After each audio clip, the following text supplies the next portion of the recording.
परीक्षा नहीं हुई, लेकिन आज नहीं तो कल होगी। ये कोरोना महामारी आज नहीं तो कल जरूर खत्म होगी। स्कूल कॉलेजेस कभी ना खुलें, ऐसा नहीं होगा। अभ्यास करते रहोगे तो कोई पछतावा नहीं होगा। कोरोना महामारी के चलते इस समय स्कूल और कॉलेजेस बंद पड़े हैं, जिसके चलते विद्यार्थियों में पढ़ाई के प्रति लापरवाही देखी जा रही है। इसी को देखते हुए मुंबई के एक स्कूल में हमारे पुराणों में लिखित एक कहानी सुनाई गई और विद्यार्थियों को इस कहानी के जरिए एक मैसेज दिया गया, एक सलाह दी गई।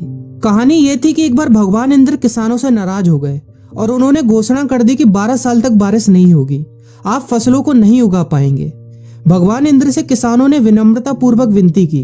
किसानों की विनती को देखते हुए इंद्र ने बड़ी चालाकी से बारिश न होने का सारा श्रेय भगवान शिव के ऊपर डाल दिया और कहा कि बारिश तभी संभव है जब भगवान शिव अपना डमरू बजाएंगे।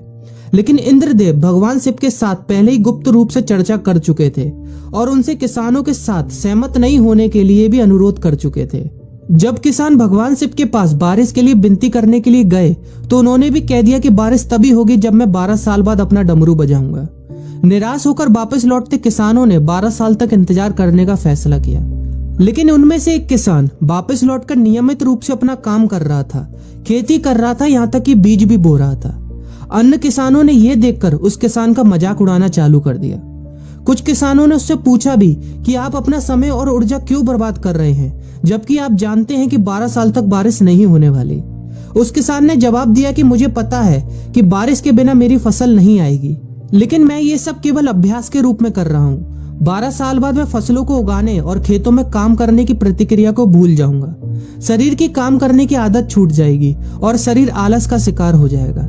इसलिए मैं अभ्यास करता रहता हूँ कि जब 12 साल बाद बारिश होगी तो मुझे काम करने में मुश्किल नहीं होगी। जब इस किसान की यह बात पार्वती जी को पता चली तो उन्होंने भी चिंतित होकर शिव जी से कहा, आप भी 12 साल बाद डमरू बजाना भूल सकते हैं। यह सुनकर भगवान शिव भी चिंतित हो गए, इसलिए कहीं वो डमरू बजाना भूल तो नहीं गए, इसकी जांच करने की सोची और अपना डमरू उठाकर बजाने की कोशिश करने लगे।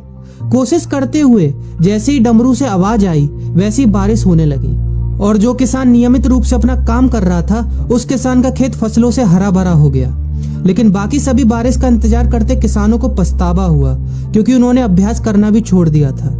इसी तरह 2 सप्ताह बाद, 2 महीने बाद या 2 साल बाद लॉकडाउन समाप्त हो जाएगा। कोरोना महामारी भी खत्म हो जाएगी। इसे घूरने या इस महामारी के खत्म होने तक का इंतजार करने से बेहतर है कि आप जिस कक्षा में हैं या जिस अगली कक्षा में जाने वाले हैं उसका अध्ययन करें। पुस्तकों का अध्ययन करके अपने कौशल को तेज करें। आपके पास जो ज्ञान है उसे और बढ़ाएं। इस समय का इस्तेमाल करें और ये सोचें कि आप और भी बेहतर कैसे कर सकते हैं, क्योंकि डमरू कभी भी बच सकता है। इसलिए अभ्यास करते रहें। अभ्यास ही गुणवत्ता का सार है। अभ्यास ही है जो आपको किसी भी क्षेत्र में पूर्ण बनाता है।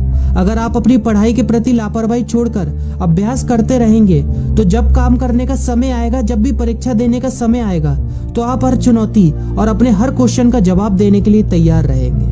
अपना ध्यान रखें और अपनों का ख्याल रखें, क्योंकि कोरोना भी गया नहीं है। घर पर ही रहने की कोशिश करें ताकि आप भी और अन्य भी सुरक्षित रहें और नियमित रूप से अभ्यास करते रहें, क्योंकि डमरू कभी भी बच सकता है। वीडियो अच्छी लगी हो तो वीडियो को लाइक और अपने फ्रेंड्स के साथ शेयर करना मत भूलिएगा। और अगर आप एक पेरेंट हैं तो आप भी अपने बच्चों के साथ इस वीडियो को शेयर करना मत भूलिएगा।